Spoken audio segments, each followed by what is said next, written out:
Bonjour, dans cette vidéo, nous allons traiter des questions E et F. Donc après avoir tracé la représentation graphique de la fonction sur le repère, on demande de faire une résolution graphique papier pour connaître la valeur de x, là où les valeurs de x, pour lesquelles nous obtenons f de x égale 20. Qu'est-ce que ça veut dire tout cela? Voilà, je cherche à savoir quand est-ce que la courbe, la fonction f de x est égale à 20. Donc je regarde à quel moment ma courbe vaut 20. Ici, j'ai ma courbe qui vaut 20 lorsque x égale 4. Pour x égale 4, nous avons f de x est égal à 20. Voilà déjà une première solution. Ce n'est pas tout. On voit également qu'il y a une intersection ici. Donc f de x égale 20 également lorsque x égale 12. C'est ce qu'il faut tracer sur le repère papier. Je le fais à l'aide de mon PC.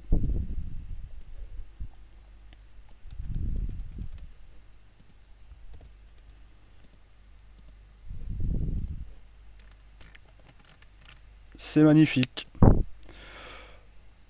Voilà bon pour la méthode papier. Maintenant, nous allons voir comment faire ceci sur la calculatrice. Donc, précédemment, dans la vidéo précédente, nous avons correctement affiché la parabole sur la calculatrice. Comment faire maintenant? Eh bien, je vous dis ici qu'il faut tracer une droite d'équation y égale 20. Je trace y égale 20. Entrée. Voilà ma droite d'équation y égale 20. Eh bien, je n'ai plus qu'à chercher les intersections ici. Il se trouve que dans la calculatrice, dans le menu calque ici, accessible depuis seconde calque, j'ai une pléthore d'outils pour que l'on puisse s'amuser comme des petits fous. Je vais chercher l'outil intersection. First curve, première courbe, il me demande la première courbe. Je choisis ma parabole. Seconde curve, il me demande ma seconde courbe. Je choisis évidemment la droite d'équation y égale 20.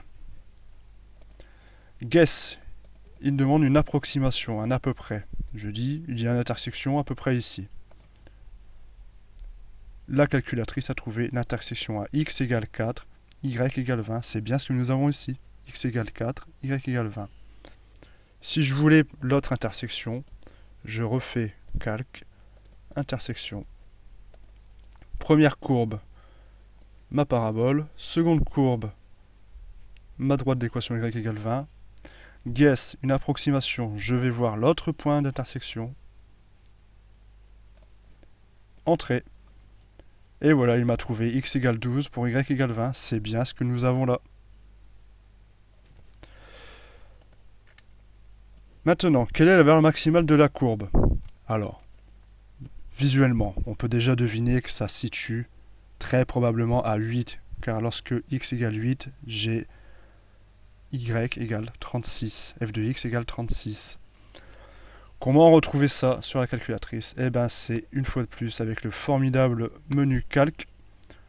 Je cherche non pas le minimum, mais le maximum. Entrée. Left bound, borne gauche. Il faut lui dire qu'il faille chercher entre cette borne-ci et cette borne-ci. Tout ça pour simplifier les calculs, le travail de la calculatrice. Encore une fois, elle demande une approximation. Je dis que c'est à peu près ici. Entrée. Et il me trouve 8 pour un f de x égale à 36. Alors, nous avons 8,000003. C'est une imprécision de la calculatrice. Sachez que le maximum est bien atteint lorsque x égale 8 pile pour un f de x égale 36. Voilà. Amusez-vous bien.